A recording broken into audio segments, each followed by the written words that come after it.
പ്രസവമുറിക്ക് പുറത്ത് ടെൻഷൻ അടിച്ച് നിൽക്കുന്നതിനേക്കാട്ടിൽ അകത്ത് കയറി ഭാര്യയുടെ കൈ പിടിച്ച് ഞാൻ കൂടെയുണ്ട് എന്ന് പറയുന്ന ഭർത്താവാണ് യഥാർത്ഥ ഹീറോ. നമസ്കാരം, ഞാൻ നിപിൻ നിരവത്ത്.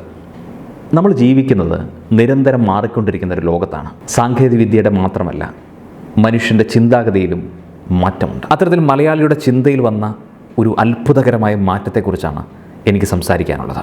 ഏതാനും ദിവസമായി നമ്മുടെ സോഷ്യൽ മീഡിയയിൽ നിറഞ്ഞു നിൽക്കുന്നത് ദിയാകൃഷ്ണയും അശ്വിൻ്റെയും കുഞ്ഞ് നിയോമിൻ്റെ ജനനമാണ്. യൂട്യൂബ് ചാനലിലൂടെ അവർ പങ്കുവച്ച ആ ബർത്ത് വ്ളോഗ് ലക്ഷക്കണക്കിന് ആളുകളാണ്, എനിക്ക് തോന്നുന്നു ഇപ്പോൾ 7 മില്യൺ ആളുകൾ എന്തോ കണ്ടു കഴിഞ്ഞു.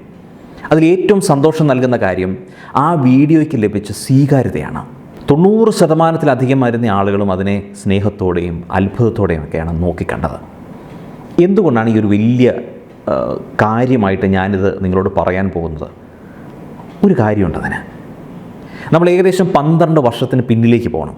2013 ബ്ലസ്സി സംവിധാനം ചെയ്ത കളിമൺ എന്ന് പറയുന്നൊരു സിനിമയിൽ നടി ശ്വേതാ മേനോൻ തൻ്റെ പ്രസവം ചിത്രീകരിക്കാനായിട്ട് അനുവദിച്ചു.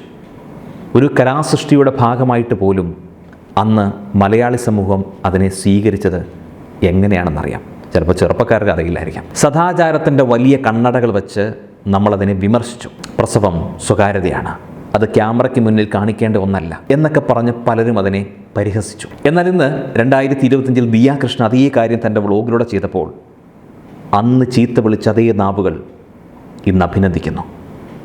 ഇതാണ് മാറ്റം. എന്താണ് ഈ മാറ്റം നമ്മളെ പഠിപ്പിക്കുന്നത് എന്നറിയാമോ? ജീവിതത്തിലെ യാഥാർത്ഥ്യങ്ങളെ അതിൻ്റെ തീവ്രതയോടെ സ്വീകരിക്കാൻ മലയാളി പഠിക്കുന്നു എന്ന്.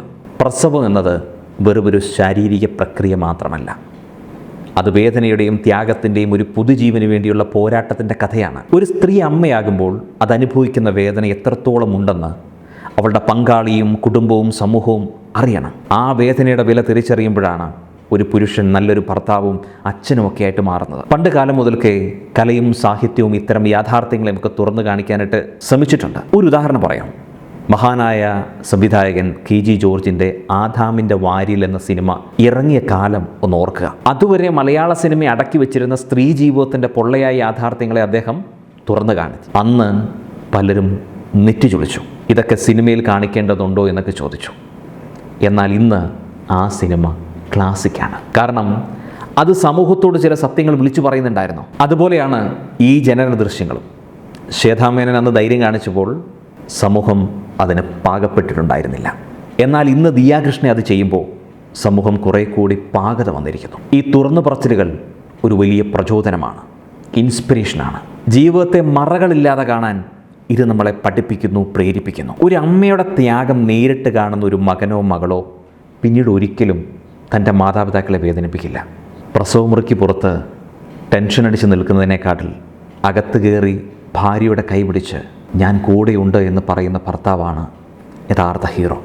ആ തിരിച്ചറിവാണ് ജീവിതത്തെ മാറ്റിമറിക്കുന്നത്. സദാചാരത്തിൻ്റെ കപടമുഖങ്ങൾ അഴിച്ചുവെച്ച് ജീവിതത്തിൻ്റെ നേർക്കാഴ്ചകൾ കാണാൻ നമുക്ക് സാധിക്കണം. വിമർശിക്കുന്ന കാലത്ത് നിന്ന് അഭിനന്ദിക്കുന്ന കാലത്തേക്കുള്ള ഈ ദൂരം നാം പുരോഗമിച്ചതിൻ്റെ തെളിവാണ്. ഈ മാറ്റം ഉൾക്കൊണ്ട് പരസ്പരം അറിഞ്ഞും സ്നേഹിച്ചും ബഹുമാനിച്ചും നമുക്ക് മുന്നോട്ട് പോകണം. ഞാൻ ഈ വീഡിയോ കണ്ട സമയത്ത് എൻ്റെ മനസ്സിൽ തോന്നിയ ഒരൊറ്റ ചിന്തയാണ്, ഞാൻ ജന്മമെടുത്തതും ഇങ്ങനെ തന്നെ ആയിരിക്കുമല്ലോ.